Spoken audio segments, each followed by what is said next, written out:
গাঁৱৰ ঘৰখনৰ পৰা এতিয়া ডাঙৰ ভণ্টিৰ ঘৰৰ অভিমুখে যাবলৈ ওলাইছো।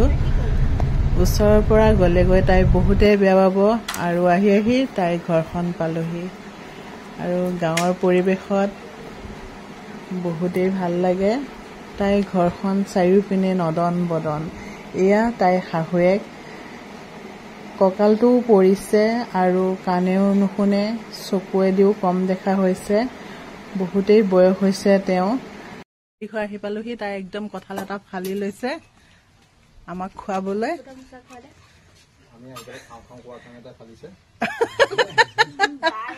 আমাৰ মানে ৰাইজ আহি পেলাই মানে হেৰি লাগিলে, ঘৰ লাগিলে। আমাৰ ভনী জোৱাই ঘৰতে এয়া পথাৰত লোৱা জাপিবিলাক কৰে এনেকে। ইয়াৰ ওপৰত আৰু তাল গছৰ পাত দিব নেকি ন?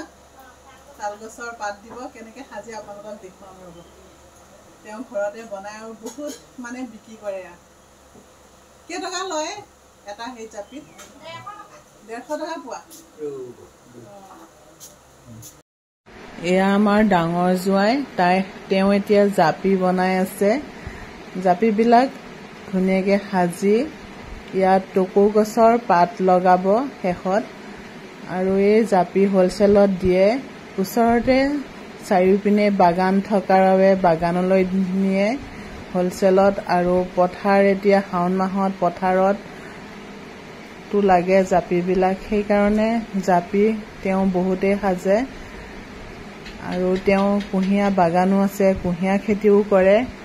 তেওঁ মানে ৰখিবলৈ সময় নাই, অনবৰত কামতে ব্যস্ত আৰু কথা বতৰা ইমান নকয়।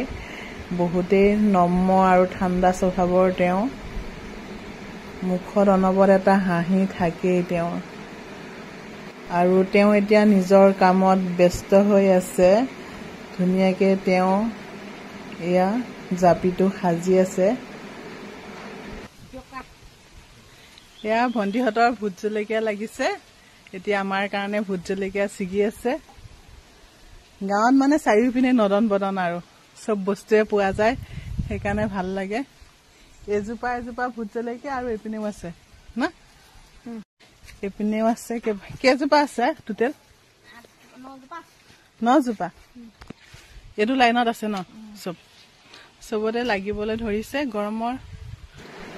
এয়া ভণ্টিয়ে এতিয়া ভাত বনাই থৈছিলে আমি খাবৰ কাৰণে। দুপৰীয়া সাজত ভাত বাঢ়িছে সকলোলৈকে। আৰু এয়া সৰু ভণ্টিয়ে তাইক অলপমান সহায় কৰি দিছে। আমাৰ ভণ্টি এয়া পাকঘৰটো। গাঁৱত মানে এনেকুৱা পৰিৱেশ বহুতেই ভাল লাগে সঁচাকৈ। আৰু ধুনীয়াকে একদম মুচি থৈ দিছা, ইমান ভাল লাগিছে। গৰম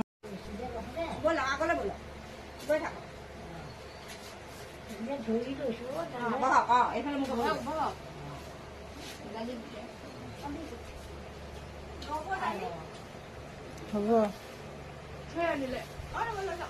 এতিয়া ভণ্টিৰ ঘৰৰ পৰা যাবলৈ ওলালো। আৰু আজি ভিডিঅ'টো ইমানতে সামৰো।